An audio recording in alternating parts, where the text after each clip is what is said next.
ए भैया इधर ध्यान दो, संट इन्वर्टर की संरचना में क्या लिख पाएंगे? संट इन्वर्टर की संरचना में आपको क्या दिख रहा है? आपको दिख रहा होगा कि ये क्या है, ये प्राइमरी वाइंडिंग और ये क्या है, सेकेंडरी वाइंडिंग है। ये वाली जो है ये आपकी प्राइमरी है और ये क्या है, सेकेंडरी है, ये आपकी सेकेंडरी है। आपको क्या दिख रहा है? आपको दिख रहा होगा कि प्राइमरी जो वाइंडिंग है, इस प्राइमरी वाइंडिंग पर ही सेंटर टेप टाइप ट्रांसफार्मर लगा है। क्यों? क्योंकि यहां पर आपका बीच में यानी सेंटर में कोई टेपिंग करके निकाला गया भाग है, इसीलिए इसको बोला जाता है सेंटर टेप टाइप ट्रांसफार्मर। तो संरचना में लिखेंगे कि इस प्रकार के जो हमारा इन्वर्टर है, संट इन्वर्टर के प्राइमरी वाइंडिंग पर क्या लगा होता है भैया, सेंटर टेप टाइप ट्रांसफार्मर लगा होता है। और इसके प्राइमरी वाइंडिंग के सिरे पर ही दोनों सिरों पर थायरिस्टर TH1 और TH2 लगा होता है और इन दोनों सिरों के बीच में एक कैपेसिटर C लगा होता है और सेंटर वाले भाग पर एक इंडक्टर लगा होता है और यही वाला भाग जो होता है वह एक सिरा पॉजिटिव से और दोनों थायरिस्टर का जो दूसरा सिरा होता है वो निगेटिव टर्मिनल से जुड़ा होता है। ये चीज पूरा कहां लिखेंगे, संरचना में लिखेंगे। ठीक है। और इसी प्राइमरी से जो ट्रांसफर होने वाला जो मान है या फ्लक्स का जो मान इनपुट से आउटपुट पर ट्रांसफर होता है, तो सेकेंडरी पर ट्रांसफर होने के बाद आपको सेकेंडरी पर के आउटपुट के लोड पर यही मान प्राप्त होता है। ये पूरा पूरा कहां लिखेंगे, संरचना में। बात आएगी कि जब यहां पर आप डीसी सप्लाई देंगे, कौन सी डीसी सप्लाई, ये वाले मान की, तो इसका मान तो फिक्स है, ये वाले का मान फिक्स है, ये लगातार पॉजिटिव से जुड़ा रहेगा, लगातार निगेटिव से जुड़ा रहेगा।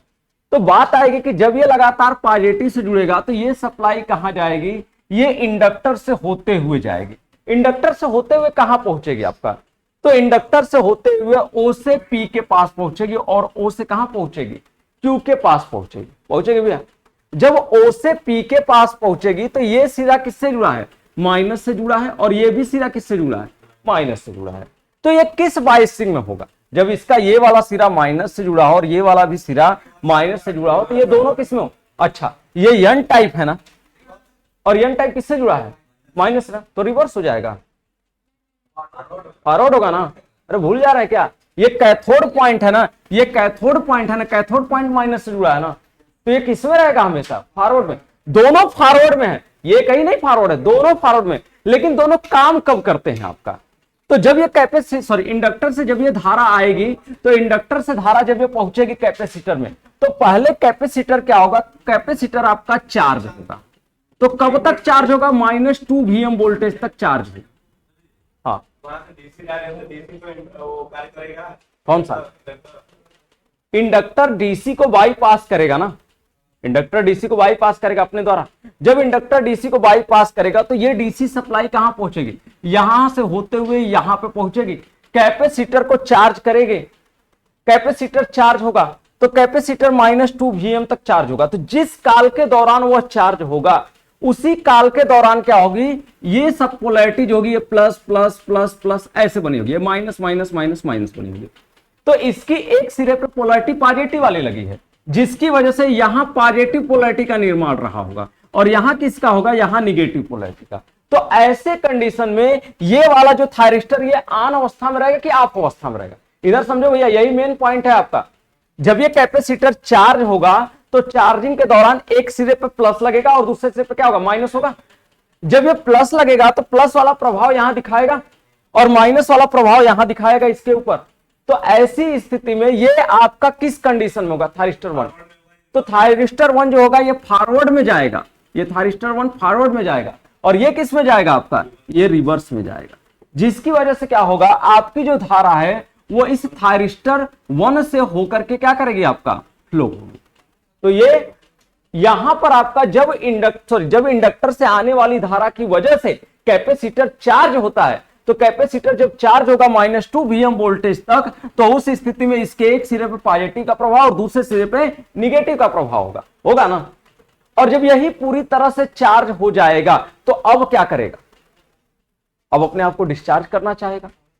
जब डिस्चार्ज करेगा यानी जब वो चार्ज हो गया पूरी तरह से, तो उसको डिस्चार्ज कराना है हमें। अब वो पूरी तरह से चार्ज हो गया तो हम चाहते हो कि डिस्चार्ज हो, तो जब वो डिस्चार्ज होगा तो डिस्चार्जिंग में क्या यही पोलैरिटी रहेगी भाई, वो प्रोसेस देंगे ना, वो हम कहीं ना कहीं से ऐसा प्रोसेस करेंगे कि वह एक बार कैपेसिटर चार्ज की अवस्था में रहे, एक बार कैपेसिटर डिस्चार्ज की अवस्था में जाए। वो हमें करना है, वो हम ऐसा कार्य करने के लिए डिवाइस लगाएंगे कि जो वो क्या करा सके, उसको चार्ज करा सके और उसको डिस्चार्ज करा सके। ये कार्य कराना होगा आपका। तो जब ये चार्जिंग की कंडीशन में रहेगा ये कैपेसिटर, तो उस स्थिति में यहां से क्या होगा, ये वाला थायरिस्टर जो है फॉरवर्ड बायस में रहेगा। लेकिन जब यह डिस्चार्जिंग की अवस्था में जाएगा कैपेसिटर, तो क्या इसकी पोलैरिटी यही रहेगी? तुरंत पोलैरिटी चेंज होगी। जैसे ये क्या होगा भैया, ये आपका डिस्चार्जिंग की अवस्था में जाएगा, तो जो ये ऊपर पोलैरिटी आपको पॉजिटिव दिख रही है, अब ये पोलैरिटी निगेटिव हो जाएगी और ये पोलैरिटी क्या हो जाएगी, पॉजिटिव हो जाएगी। अब यहां प्रभाव किसका कार्य करेगा? तो यहां प्रभाव निगेटिव का अब कार्य करेगा, निगेटिव का प्रभाव कार्य करेगा। यहां किसका प्रभाव कार्य करेगा? तो पॉजिटिव का प्रभाव कार्य करेगा। और इस स्थिति में अब कौन फॉरवर्ड बायस में आएगा? तो हमारा अब फॉरवर्ड बायस में आएगा TH2। और इस स्थिति में जो रिवर्स बायस में होगा वो कौन होगा आपका? TH1 होगा। तो जब TH1 फॉरवर्ड बायस में होगा तो इस इंडक्टर से धारा बहेगी, और इस इंडक्टर से धारा बहेगी तो ये आउटपुट पे अपनी वैल्यू को ट्रांसफर करेगा। जब आपका इस TH2 से धारा बहेगी तो ये इंडक्टर से धारा होकर के बहेगी, तो ये इनपुट से आउटपुट पर ट्रांसफर होगा। और ये अगर हम क्रिया 1 सेकंड में 50 बार कराते हैं, 50 बार ऑन 50 बार ऑफ, यानी 50 बार क्या कराते हैं उसको चार्ज डिस्चार्ज कराते हैं, तो हमको यहां से दी जाने वाली इनपुट का मान जो है वो आउटपुट पर 50 साइकिल वाली ही क्या होगी आपका, प्राप्त होगी। तो 50 साइकिल वाली एसी प्राप्त होगी। तो ये क्या कराएगा, ये अगर पॉजिटिव साइकिल के लिए वर्क कर रहा है, ये दिशा है धारा की, तो यहां पर आपको आउटपुट पर पॉजिटिव के लिए मिलेगा। जब इसमें धारा फ्लो होगी तो धारा की दिशा बदलेगी, तो ये निगेटिव साइकिल के रूप में वर्क करेगा। तो यहां आउटपुट पर आपको कौन सी मिलेगी, दूसरी साइकिल, आपको निगेटिव साइकिल प्राप्त होगी। अगर यही प्रोसेस कैपेसिटर के चार्जिंग और डिस्चार्जिंग का जो प्रोसेस है, अगर यही 1 सेकंड में 50 बार पॉजिटिव के लिए 50 बार पॉजिटिव के लिए चार्ज हो, और यही 1 सेकंड में कितनी बार, 50 बार निगेटिव के लिए चार्ज हो, तो उस स्थिति में क्या होगा भैया, 50 बार पॉजिटिव वाली साइकिल और 50 बार निगेटिव वाली साइकिल प्राप्त होगी। तो इस तरह से टोटल आपको 50 साइकिल वाली क्या होगी, सप्लाई प्राप्त होगी। तो ये प्रोसीजर होता है इसके अंदर। ये प्रोसेस करके हम क्या करते हैं, आउटपुट प्राप्त करते हैं। अब इस कैपेसिटर को चार्ज डिस्चार्ज कराने के लिए हमको किसी ना किसी युक्ति का प्रयोग करना पड़ेगा, ताकि ये लगातार क्या कर सके, चार्ज भी हो सके और लगातार डिस्चार्ज हो सके। और उसके लिए गेट के मान को घटाना बढ़ाना पड़ेगा। किसके गेट के मान को घटाना पड़ेगा, थायरिस्टर के गेट के मान को हमें कम और अधिक करना पड़ेगा, कम अधिक करना पड़ेगा। अगर थायरिस्टर के गेट पॉइंट की वैल्यू जो है अगर वो कम अधिक होगी, तो एक थायरिस्टर फॉरवर्ड बायस में, एक रिवर्स बायस में, एक फॉरवर्ड बायस में, एक रिवर्स बायस में, क्योंकि थायरिस्टर 1 से ही धारा गुजरनी है हमारी और थायरिस्टर 2 से ही धारा गुजरनी है। अगर थायरिस्टर में कोई ऐसा परिवर्तन कराएं कि थायरिस्टर 1 आपका ऑन हो तो थायरिस्टर और 2 जो है वो ऑफ हो, थायरिस्टर 1 जब ऑन हो तो थायरिस्टर 2 ऑफ, जो थायरिस्टर 2 ऑन तो थायरिस्टर 1 ऑन हो। तो ऐसा कब होगा, जब इसके गेट पे हम कोई कंट्रोलिंग की विधि लगाएंगे, तभी ऐसा हो सकता है। तो ये आपका पूरा का पूरा जो कार्य है वो कैपेसिटर पर ही डिपेंड करता है कि कैपेसिटर जो है अगर चार्ज हो तो चार्जिंग की अवस्था में इसका जो वोल्टेज का प्रभाव, ये प्लस वाला यहां कार्य करेगा और इस स्थिति में इसको फॉरवर्ड में रखने की कोशिश करेगा। जब ये वाला होगा आपका, क्योंकि दोनों निगेटिव से जुड़ रहा है, दोनों साइड का निगेटिव से जुड़ रहा है, अब बात आ जाती है कि कौन फॉरवर्ड में जाएगा, कौन रिवर्स में जाएगा। तो उसके लिए हमारे कैपेसिटर की पोलैरिटी कार्य करती है, क्योंकि आप जानते हैं पैरेलल में वोल्टेज समान होता है, पैरेलल में वोल्टेज समान होता है। तो पैरेलल में वोल्टेज समान होता है तो इसके लिए प्लस के रूप में कार्य करेगा। जैसे ये पॉजिटिव का वोल्टेज इसके लिए कार्य करेगा और इसके लिए किसका वोल्टेज कार्य करेगा, निगेटिव का। जब डिस्चार्ज होगा तो इसके लिए निगेटिव का कार्य करेगा और इसके लिए किसका कार्य करेगा, पॉजिटिव का। क्योंकि दो पोटेंशियल होते हैं ना हमेशा किसी भी वैल्यू पर। जैसे यहां पॉजिटिव से जुड़ा है तो एक पोटेंशियल ये है, दूसरा पोटेंशियल ये है, तो पोटेंशियल डिफरेंस होगा तभी ना धारा फ्लो करेगी आपका। कौन सा, हाँ हाँ, इंडक्टर जो लगा हुआ है, इंडक्टर और कैपेसिटर के द्वारा कम्यूटेटिंग पोल का निर्माण होता है। कम्यूटेटिंग पोल में क्या होता है कि ये दोनों एक दूसरे से 180 अंश के विस्थापन का निर्माण करते हैं। जब आप इंडक्टर और कैपेसिटर के व्यवहार के बारे में पढ़ेंगे तो आपको दिखेगा कि इंडक्टर वोल्टेज से करंट के मान को 90 डिग्री पीछे लेकर के जाता है, वहीं कैपेसिटर वोल्टेज से करंट के मान को 90 डिग्री आगे लेकर के जाता है। तो इंडक्टर और कैपेसिटर दोनों के करंट के बिहेवियर में बात करेंगे तो दोनों के बीच के जो फेज एंगल होगा वो 180 अंश वाला प्राप्त होगा। और 180 अंश वाला मिले तभी तो हमारा 180 डिग्री चेंज कराना है, क्योंकि पॉजिटिव से निगेटिव में कितना का डिफरेंस होता है, 180 का ही ना होता है। और हमको वो डिफरेंस चाहिए 180 वाला, इसीलिए ऐसा किया जाता है। तो उसके ऊपर समझा जो है इंडक्टर होते हुए आया पहले क्या पॉइंट पे, इंडक्टर से होते हुए पहले ओ पॉइंट पर आ गया, ओ पॉइंट से ये गया यहां पर भी, ओ पॉइंट से ही गया यहां पर भी, दोनों जगह गया, दोनों जगह सेम पोलैरिटी गई, गई ना। तो दोनों जगह जब सेम पोलैरिटी जाएगी तो कैपेसिटर तो चार्ज होगा ना किसी अवस्था में। इसी ऊपर पहले दोनों पे मान लीजिए दोनों पे गई, मान लीजिए दोनों पे गई, तो भैया इस सप्लाई के पैरेलल में ही ना जुड़ा है कैपेसिटर, तो कैपेसिटर किसी अवस्था में तो चार्ज होगा। एक बार इसका देखो, एक N1 कुंडली है तो इससे Vm वोल्टेज मिलेगा, N2 कुंडली है तो इससे भी Vm वोल्टेज मिलेगा, N1 है और N1 डैश है तो दोनों से Vm वोल्टेज मिलेगा ना। इसीलिए यहां पर बोला जाता है कितना वोल्टेज, इसीलिए बोला जाता है इसको कितना 2 Vm वोल्टेज तक ये चार्ज होगा, ऐसा कहे ना।